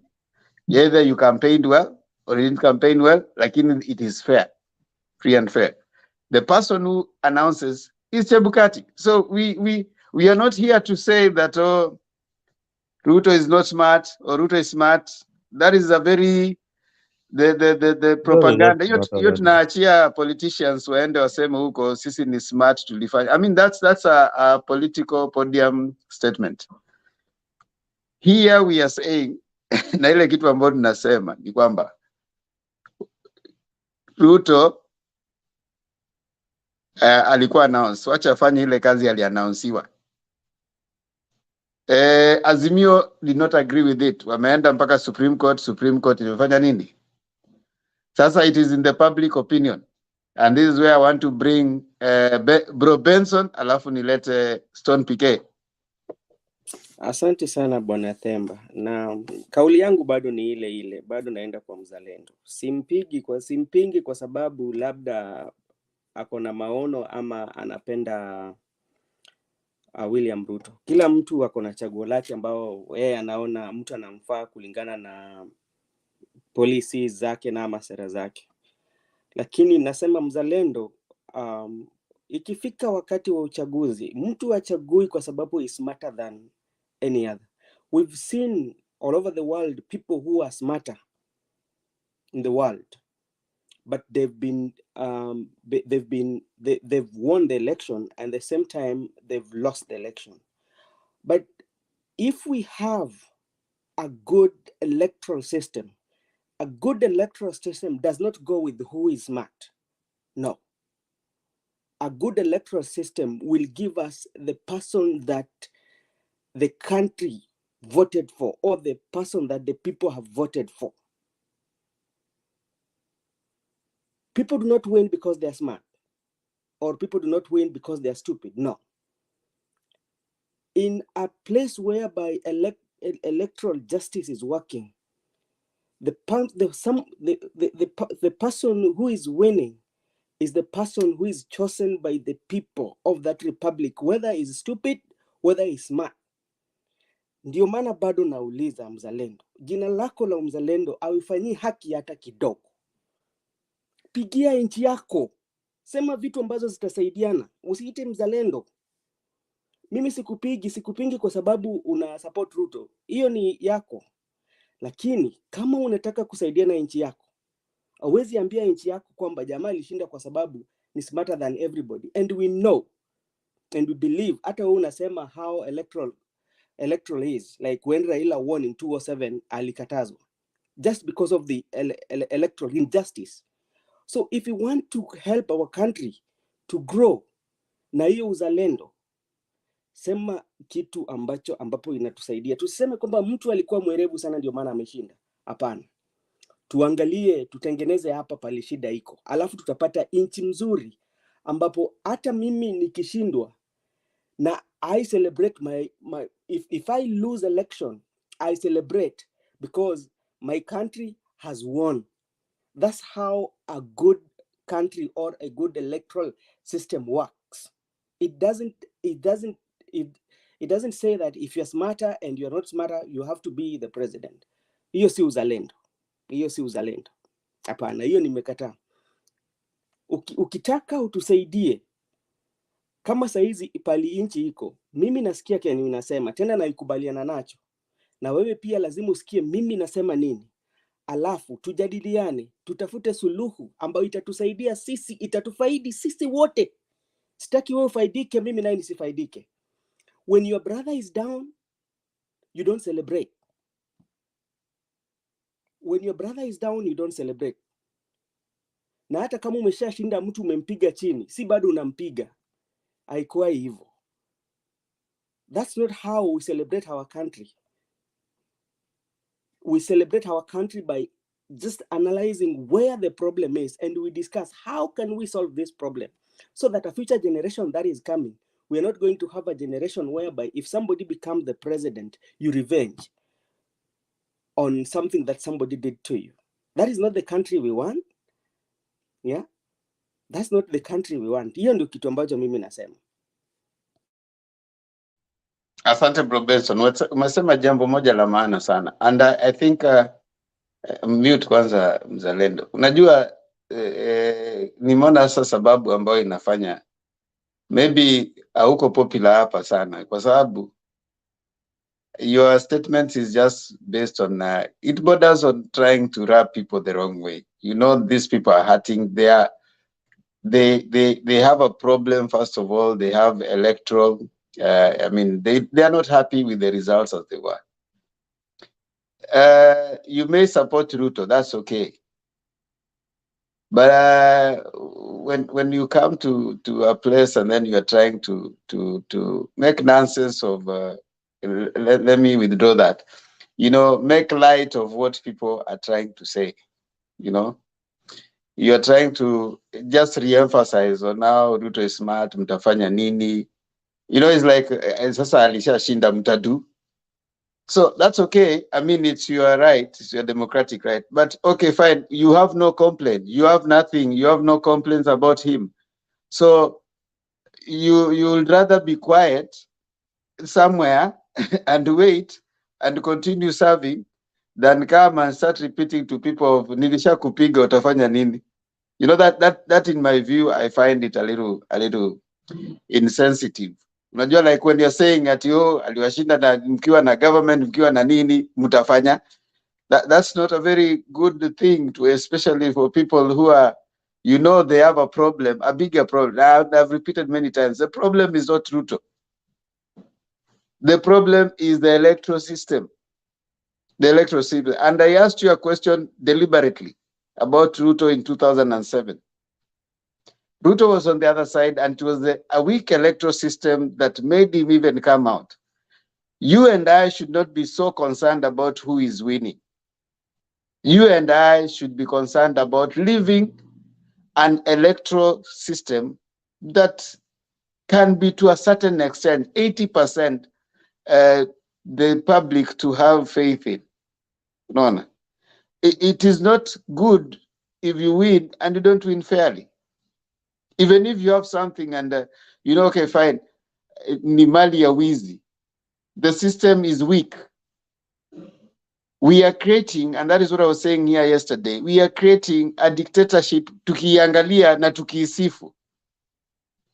We are breaking the systems. It may not hurt you and I, but Uganda reached where it is today.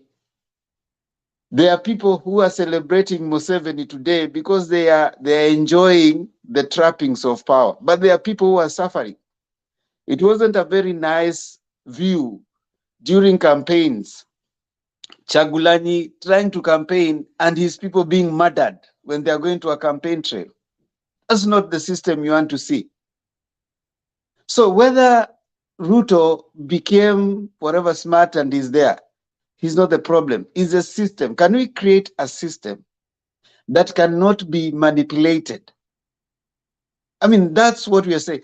We have no problem with Ruto winning an election. We have no problem with anybody else winning an election. But do we have an electoral system that can be trusted, that can be shock-proof? So the concern should not be about coming to praise Ruto. Oh, he was smart, mulikuwa sijui na system na mulienda. I mean, those are not something that we should be celebrating. We should be looking at, okay, fine, what is the concern? In fact, it is not the majority, those who are happy about the power. It is about those who are not happy about what happened. What is their concern? The question we are asking, was there an injustice? Is there a group that is feeling like there's an injustice? Yes. Do they feel that they have not been listened to? Yes. Do they have recourse? Yes. Can they pursue it? Let them pursue it. Now, for those who feel like they won fairly, they should just sit and continue enjoying. Not to come further now start enjoying and rattling people saying, you know, We don't care. You guys, we don't even see where you are going. What is the end? I mean, you are looking for what you're getting. You are looking for all this bashing. You are looking for all these people coming in and saying that, because it is, first of all, like someone said, even in the boxing ring, you don't go hitting someone and when they have been knocked down, you follow them to hit them further. The referee will stop you. So it's like coming to people who already you see they are hurting, they are not happy, and you are coming to rattle them further. So the most sensitive and sensible thing, in my view, sensitive, not sensible, sensitive thing would be, yes, you support Ruto and all, that's okay. It is your right. But the larger picture is our electoral system is the one being questioned. It's not Ruto. You can have as many presidents coming to power, but if the system is lacking, it's wrong. Nothing, whether whoever talks about it, it doesn't matter who comes. How many times have we had even AU endorsing elections that were fraudulent, in Africa? So I would plead with you and urge you. It's okay to express your view, but it's okay also to be sensitive to the people. What is the concern of the people? The concern of the majority is that there are people who are not happy with what took place. If you are happy, the best thing you can do is you stay away. You don't come to rattle people more. You just stay away and continue being happy. Because you see, a majority people here are not happy. I'm a happy person. I like it. You don't come to remind them that you are stolen from. You don't come reminding them that, again, even if you make noise, nothing can happen. I don't find that as a very good way, as much as there's a freedom of expression. I would rather a situation whereby, okay, fine, you come, you appreciate. There are a majority of these guys here, they're not happy. And like Benson, personally, the thing that stood out so clearly, if there are questions, a perception of manipulation is enough for you to say that there's a problem.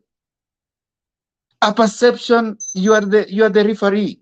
If there's a perception that you are unfair, that is enough for you to say, okay, fine, this thing I'm stepping down. But look at what happened. I mean, even if you Ruto won and all that, look at what happened before and during.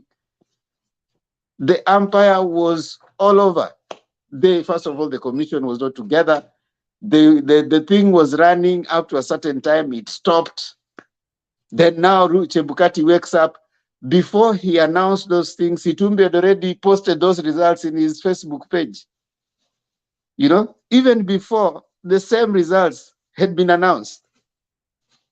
So you wonder, who is supposed to post these things? Why was it stopped? So those are the questions that people want answered. I think for those who are happy like you, you may not realize what goes on this other side, but you need to be sensitive to those people. I mean, be sensitive. They are all Kenyans. They might be speaking nonsense. They might be supporting someone who has been losing many times, but that's their right. That's their right. Just like it is your right to support Ruto, and if you think he's smart, that's your right. And if you are happy, continue being happy. You leave those people who are not happy and crying and looking for justice, let them look for it. That's what we are saying. Let me bring in Stone PK before we do. And I don't know, Stone PK, are you going to stay all through? Because I think we can close. I don't know. No, yeah, I think Temper, we've done good work. 10 hours is good enough. We can just do our final round. I'll begin with mine. One is to echo what you've just said, that we are beyond the debate about mama is better than daddy, UDA is better than Azimio. That is not where we are. Where we are chasing the thief.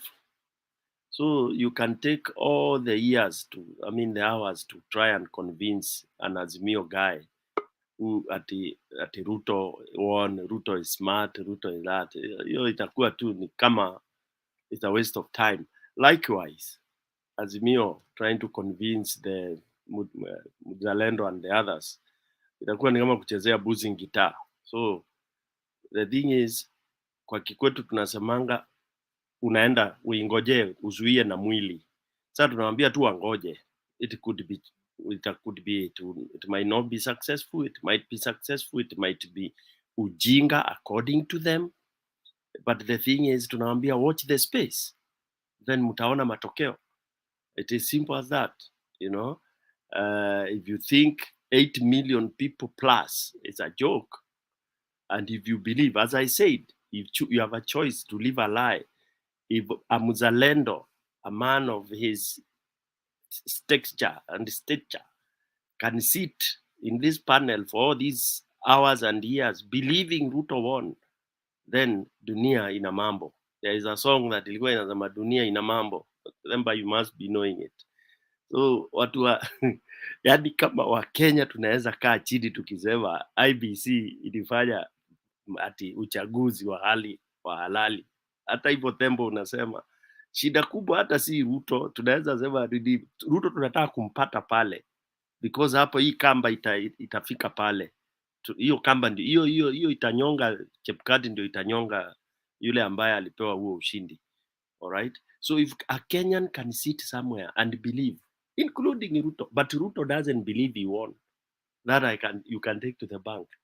He doesn't. Even his body language, even what he's talking and what he's doing, he knows he never won. Okay? And he knows he's not smart. Thieves are not smart. Thieves are just opportunistic. Okay? They take advantage, of umaskini. Unaenda unadanganya na hela. Watu sasa wanalia huko Central, hiyo makanisani. They are crying. Look at what he's doing. That specific church ndiye anatumia. Siku hizi anaenda, wanaomba, anatoka, anawacha, wanafikiria hata watapata mamilioni. Hakuna. They are all crying. And it is gonna be worse. They are crying for Azimio to save them. They are ready for whatever it is gonna be. And the most interesting thing, this will be the mother of all revolutions. And is only, again, mtu ambaye anapuuza hii maneno. Mtu ambaye anathink. I was thinking the generation 90s ndio wananini. But I'm surprised. Muzalendo with all his stature is thinking like generation 90. Thinking that Kenya, there can never be a revolution. Thinking that Kenya, he says he was in ODM. He knows what it can happen. He says there was no problem when Raila was shaking hands. That shocked me. That's when I departed with Muzalendo. He says there was no war in Kenya. Truly speaking, but I excuse him. Maybe he was abroad. When you're abroad, ukiambiwa iko tension Kenya, hata saa hii wale wengi wako abroad. Let them not pretend to you Themba ati they have the real feeling. Some of these guys who talk here, they are not even politicians. They don't know how it is done. They don't know how it feels. They don't know how people are lied. They don't know how at the ground unasimama na mtu unamwambia hivi anakuomba pesa. They don't know kabisa. Even they don't know vile riots hufanywa, wengi wetu hapa kwa panel. So ni maamecha tu, tunatumia theory, unasoma ile news imesemwa ndio unatumia kuanalyze. Okay? Ukiambiwa Jacaranda the way you are not sitting at that stage. Uko kwa ground, vile unasukumwa, and then you listen to real mwananchi talking. Mwananchi ambaye ajali kwanza juu anasema afadhali akufe hapo kwa meeting kuliko akufe na njaa. We are jokers. People like Mzalendo are underrating Jacaranda, sincerely speaking. I doubt whether Mzalendo is a Kenyan. I mean, a Kenyan in the sense that of knowing what those kind of riots look like and what they mean. It scared me as an Azimio person. It scared me because one, I was scared that day they would have started marching to State House, which was possible. Mzalendo thinks that is a joke. What would you do with such a crowd, Mzalendo, if they decided just to go haywire hiyo unaona ujinga, wa walk towards State House? Utaua? What will you do? So the likes of Mzalendo are jokers, and they are the ones who are lying to Ruto. Jokers, really. And they are the ones who will make there to be a very bloodshed. Ruto tungemuhoa bila damu mingi kumwagika. But kuna Mzalendo na watu wengine watadanganyana to come and counter those people. Ndio mtajua mjui. Even 50,000 people, you cannot help. Read, see the Arab uprising and all that. A 50,000 match, you can't do. Hata stadium moja tu, Masemeji Derby, your crowd, ianze kuingia town. Mzalendo, what will you do? You know that. You've been in Kenya when we have these football matches. Those guys can cause havoc. Now ni fans. Ni fans tu. Sasa ni wananchi washikane Jakaranda, Mathare ikuje, Kibira ikuje. What are we talking about? What are we talking about really? We are being insensitive, as you are saying, Themba. Even if, let's say, assuming Ruto beat Raila, assuming, then you say Raila had 4.7 million. Then half of those people decide to cause mayhem. What will you do? I find people who are underrating this thing as jokers of the worst order. And that's why I want it to happen as early as possible, because it happened pia tukichangia hapa. Hii moto itakuwa hapa. Wale tutakuwa hatujaenda ground, tutakuwa hapa tukishangilia when we are fagilia wote, tukifagilia hiyo takataka Ruto na the others, because it's going to happen and it will be bad, it will be nasty. And hawa ndio wamepandisha watu mori zaidi. We wanted to do it Ghana way, uproot Ruto, Kachagua, Chebukati, and send them away. Lastly, Bwana Themba, umeona one of the prayers, supporters praying. And that's why in my earlier submission, nilisema wale wana criticize ati mtu anaombea mwingine mabaya. In Kenya, there are tribes that pray for devils to be banned, for those who are bad to be banned and nyongwad. So those people who are praying for nani akufe kesho asubuhi, they have their right, because they are grieved. They feel Mother Kome does not deserve to live. And they are praying Ruto should even die. You can't tell them, oh, you can't wish others death. We wish people who are evil-minded, who steal, to die. And that's the prayer in Kenya now. That lightning can come and strike Ruto. Ruto has strike you, Kachagua has strike you, Muturi has strike you. So that we are not told at with the democracy, if Ruto and Kachagua dies, then the speaker takes over. We want all of them to be struck. And that's what we are doing. We tutakata wote.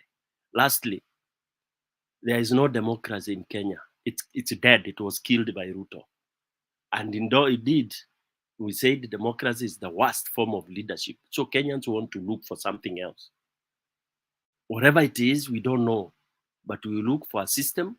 We will concord it that will allow electoral justice. Whatever you want to call it, we will decide our own thing, and ndio hiyo ndio tutauza Africa.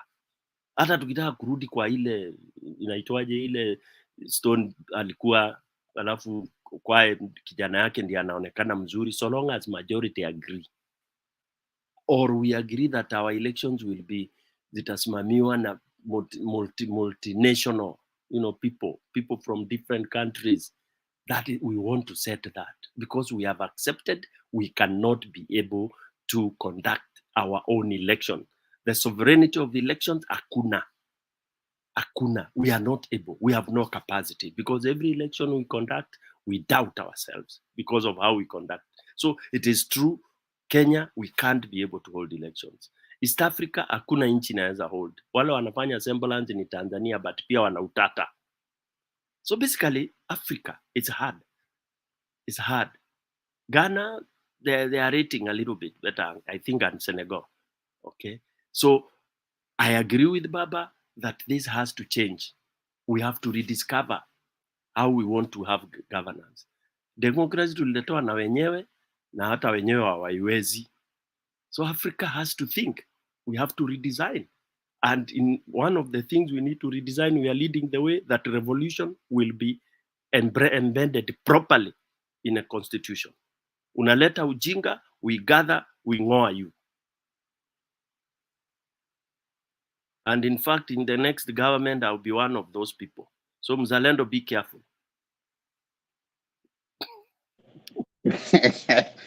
Haya, naenda moja kwa moja kwa Mr. G. Toa hoja zako za mwisho. Thank you, Temba. Na agree na Stony PK. You know, last election, mpaka sasa bado tunasikia uchungu.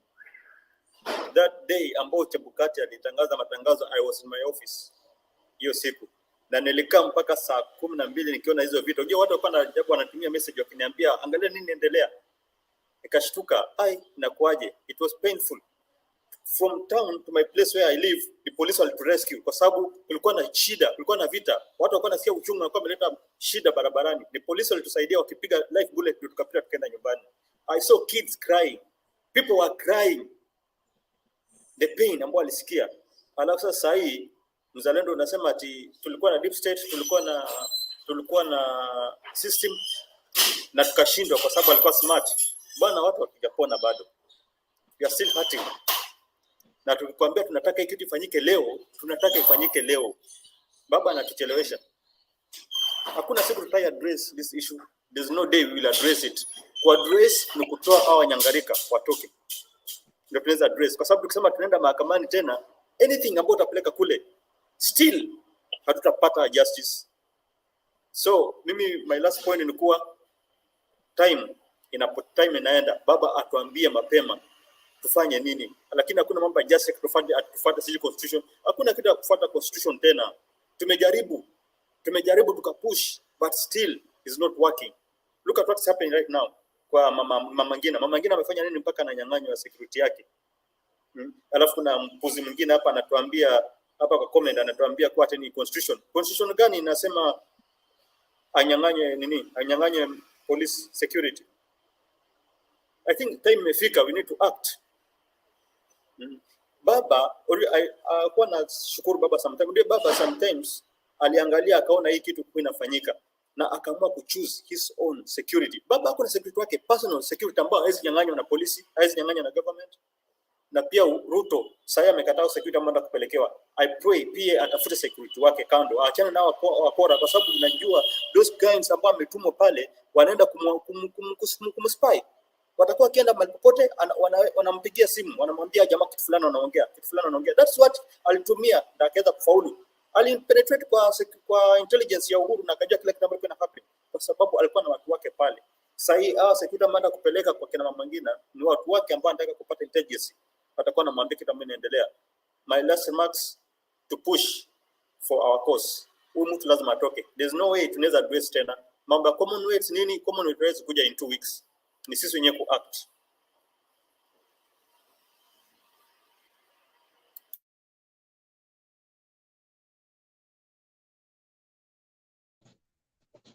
Asante. Straight to Karaoke, hoja zako za mwisho. Asante bwana Themba. Ni mambo mingi imesemwa na bwana PK na Mr. G na kufikiria that somebody can be arrogant ama ignorant na kusema ati the push ama the rallies that zinafanywa they don't have effect. I wish you can go just ukona naona kama uko hapo uko live, naona uko na bundles. You can just go and enter in YouTube and see what happened. Even leave 2007. Just go and check 2017. Just go and check what happened. If you understand what happened, I think mtu kama Ruto angekuwa anatuambia anajipiga kifua. Because me, the moment that 2017 Raila alitoka kutoka kwa airport, I was watching the scene live. You know, hiyo scene inistua sana, ile machini yake kutoka JKIA mpaka kule walikuwa naenda rally, ilikuwa imenistua sana. Nikashindwa, what if these people can just divert na wasema wanataka kwenda State House? What can you do? Utafanya nini? Even if you are a president, are you going to shoot the citizens? Ama what are you going to do? If these people decide that they are going to do the revolution, waanze revolution waseme tunataka kuenda mpaka State House, what are you going to do? Na waanze kumarch. You cannot kill everybody. So this guy should stop kukaa kama anataka kuonesha mtu kifua ati vile mimi serikali. By the way, hata kuna kitu shocking sana. Biden na Trump, they had the most the election ya US, that was the most in the whole of US. Ilikuwa imejaa so many things mpaka wakaenda mpaka national Capitol Hill. Walienda mpaka Capitol Hill. Do you imagine citizens marching to Capitol Hill? What did they do? What did they do? Those police wale walikuwa wamesema ati when they march sijui watafanya. What did they do? They went even to the house chamber. Walienda mpaka ndani kwa chamber. Imagine if Kenyans say they are going to march to State House. What will you do? Utafanya nini? What will you do? Ukijipiga gaga hapo kifua. By the way, hata wakianza kumarch, I tell you, Ruto hata ni kujificha atajificha. If they start marching there, if the people start marching, and don't forget that we unasema tu about citizen too. We only talk about the citizen. Do you know there is even other people who are in the security sector, au security officers pia hao wamekasirika na what is going on. There is also people in the security sector who are also wako angry with what is happening. So if you think that unaweza pigia kila mtu kifua, by the way, hiyo kifua yake isaidii. Hata Uhuru aliiona. Uhuru alioneshwa. Na Uhuru alioneshwa moto na Raila. Si uongo. Alioneshwa moto 2017. Ilibidi mpaka yeye I cool down. And I don't know why he's anakaa kama anataka kuthreaten kila mtu. If you won the election, you won and you're the president. What you should do, you should try to call people. Unafaa kukiita watu unawaambia come we talk. Hata ni yange kuwa confronted kunini kuita watu wakuje chini waongee, but even hata kuita watu waongee, me what I can advise baba, hakuna ku back down, hakuna ku let down. Sisi tunataka ushindi yetu ile tuishinda 2022. Hatutaki mambo yake ati handshake. We don't want the handshake. Unajua sasa atajaribu kutwist his story. We don't want the handshake. We want Raila Amolo Odinga to be declared the winner. That is what we want. That is all what we want. Hatutaki hiyo mambo ingine. Hiyo mambo ingine yake na Gachagua na Gachieta, hiyo ni mambo yao. Asante.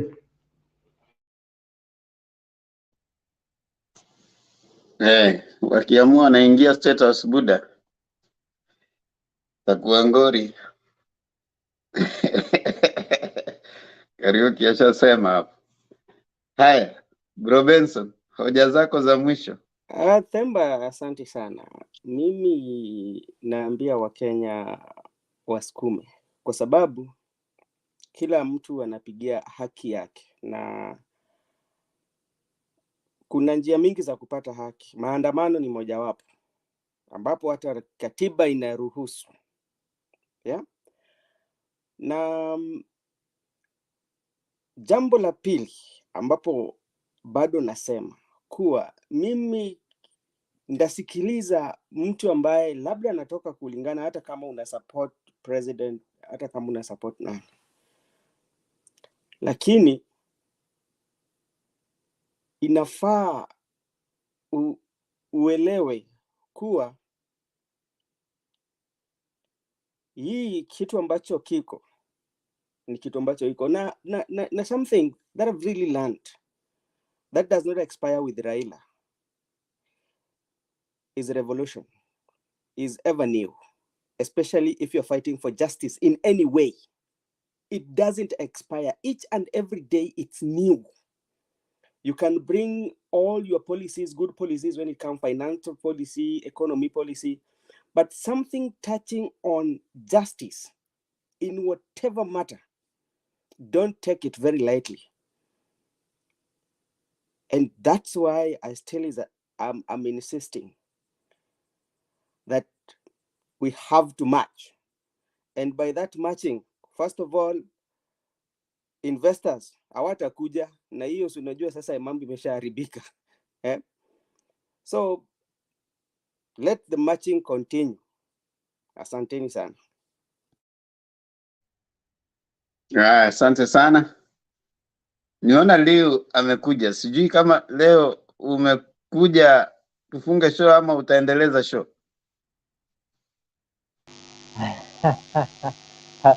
Actually, I have no say over that, but when I see Mr. G here, Mr. G hata anaweza endelea na show hadi saa 7 ama saa 8. He normally doesn't want to end this show early. But with me, I just want to give my closing remark. I don't think I'll be here. I want to Oh, go umekuja some Africa. kutoa your closing remark. Tulikuwa tunatoa closing remark nikakuona, so I thought maybe unataka kuendeleza show. Tulikuwa tunafunga kwa sababu No. Maybe Mato. I think Mato is somewhere, and he can talk of that. Julia is also somewhere. So those guys, I don't think they are able to. They will allow you to funga show sahi. So my closing remark is just to tell Kenyans that this issue of Mamangina and the tax are just meant to divert our attention. They've known that Kenyans are seeking the truth, and that is what we are going for.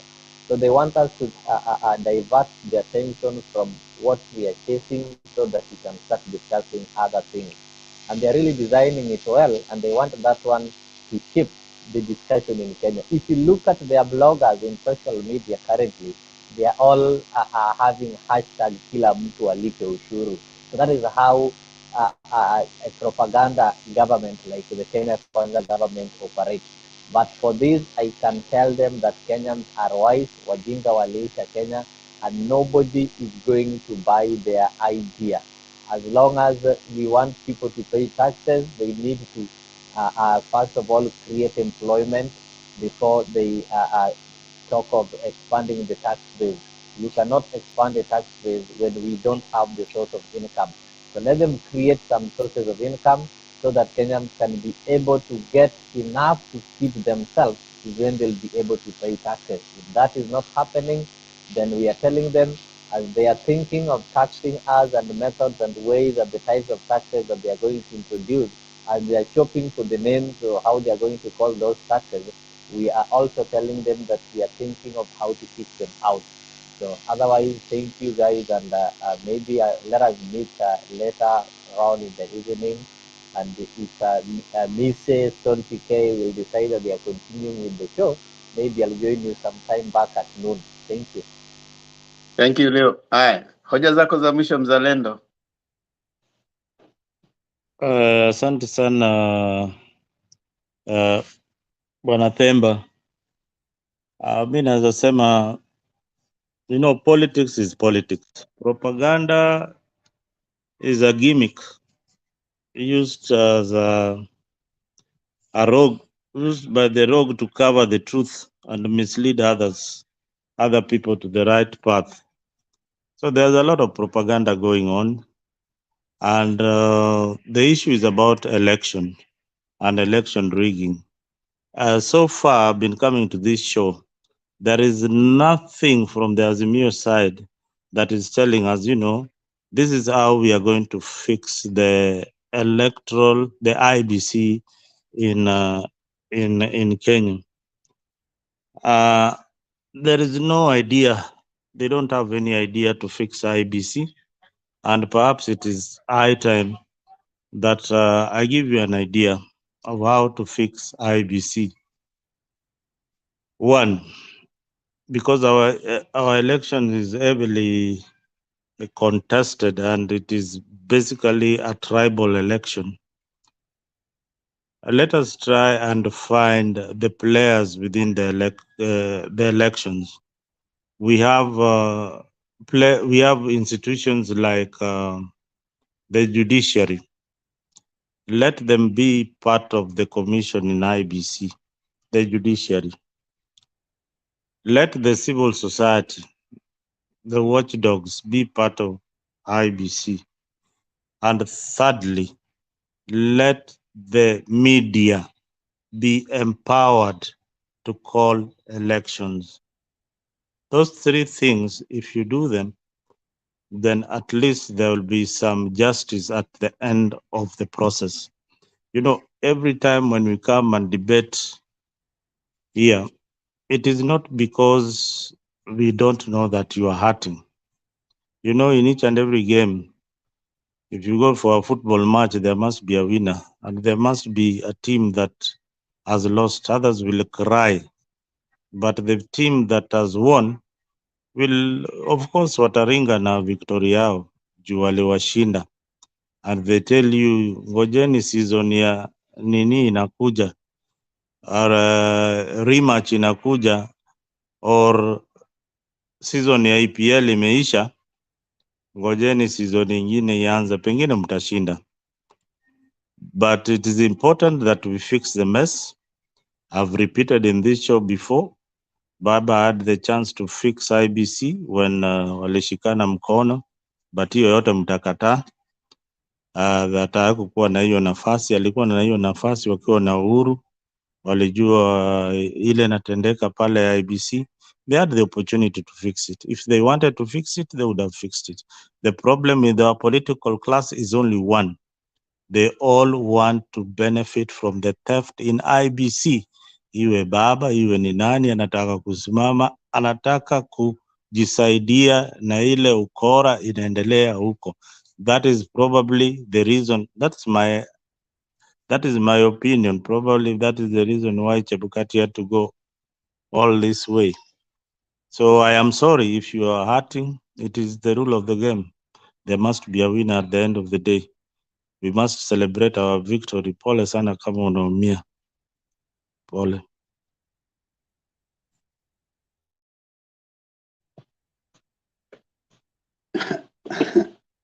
You don't tell anybody, Paul. You hurt no one.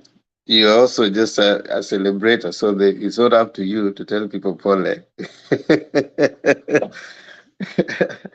We don't care whether you tell us, Paul, or not. As you're just concerned that you keep celebrating, you don't have to come and rub it on people's faces. That's what we always say. It's up to you. You cannot tell anybody, Paul. You're not Chebukati. And even your solution, it's not a solution. You have not come up with any solution anyway, because that's the same thing. I mean, there was a committee that was led by Chief Justice Martha Koome, and Chebukati was called one day. He came in. He refused to come the next day. I mean, there's already a stakeholders committee. It's not creating another committee that can solve electoral issues. Electoral system issues in Kenya is deeply embedded, and that's not a solution. And you asked a question, they haven't given you a plan. They will not give you a plan. You don't need a plan. Si mko kwa government. I keep saying, si mko kwa government. Why do you need a plan? You need to be lowering the cost of unga. You need to be, those are the questions you should be asking the Ruto government. If you have to come back and start saying, oh, we won, we were smart. You won, so what? We need the cost of life living to go low. We need work being done in the country. Those are the things that we should be telling. Not be worried about people making noise about an election that you guys already passed. That's what we are saying. You should not be so much engrossed with that, yo, muko na plan gani, vile mtafix IBC. What's your problem? That's not your problem. Your problem should be Ruto is in government. Has he brought down? Ngoja. It was closing remarks, so I'm just closing remark. You're closing. Thank you. Yes, I'm closing. I thought, Yani, you know, when I talk, everybody wants to reply to what I'm saying. Don't worry. Nobody will rebut. Nobody will say anything. Wewe ni zile vitu umesema, instead of giving closing remark, you are busy saying, oh, you should be telling us unga itarudi kuwa 120 lini? Unaona? Ama mvua itakuja lini? No, mvua you guys have no control over. Tell us when will unga come down. Si mambo ya kuja hapa kwanza kutuambia, mnafaa kutuambia ati mko na mpango gani. We owe you no explanation. Ruto owes you an explanation of how he's going to make the government run. That is what we are saying. Mr. You came when we are closing, and I'll just allow you to say hi to people and then tufunge show tuende. Asante sana. I specifically came kuwasalimia. Happy New Year. Sijawaona the whole of this year. I hope you're doing good. I know that I came late and I would not like to delay the closing of the show. But I just want to say that I think changes hard to impress. I think the country needs some changes, and I think the motive defines everything. I think if in terms of withdrawal of the security of the former president and the other personnel, I think if the motive is to revenge, I think then Ruto is wrong. But if he's scaling down, for sure, if Matiang'i has 12 security, what is it for? 12 of them. 2 is enough.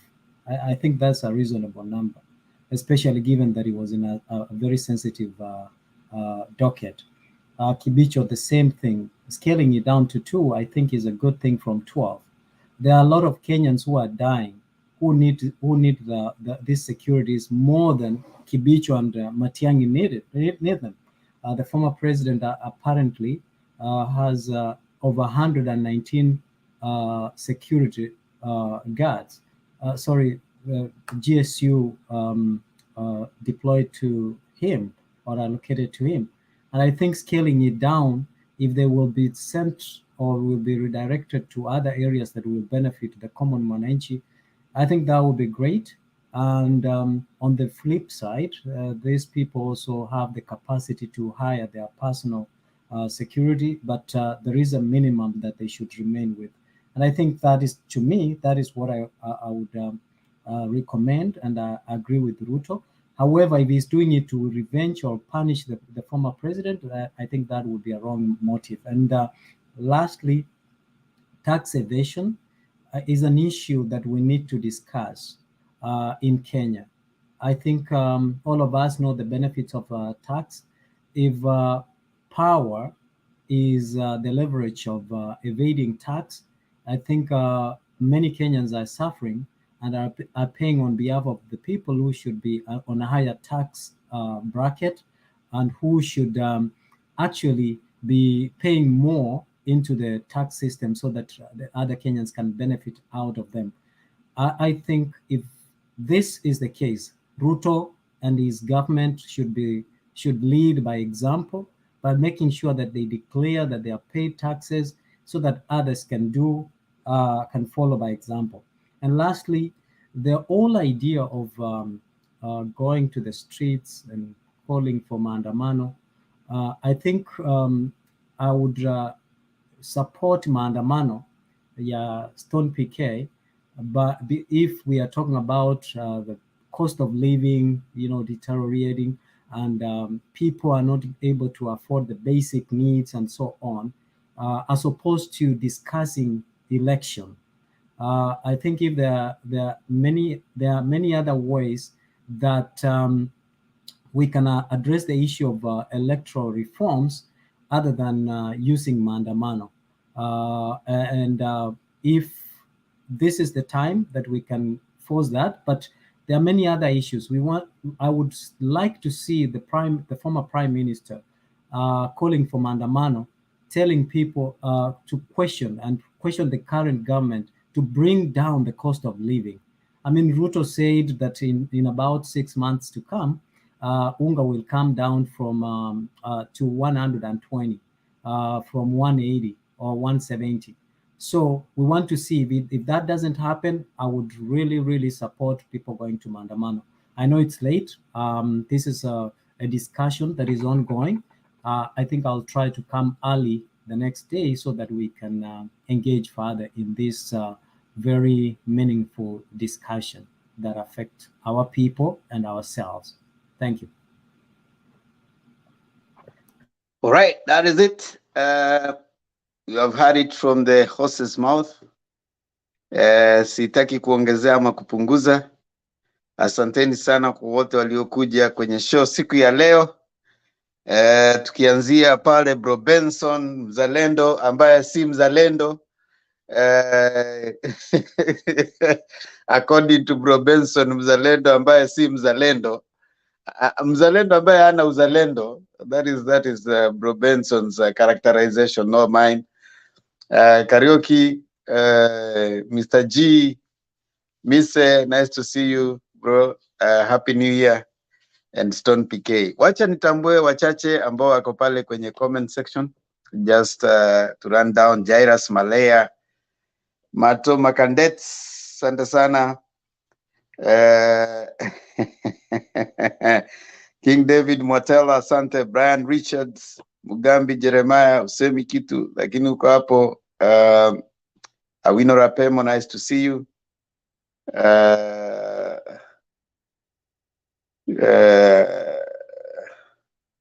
James Alfred, Kevin, Helen Waigu.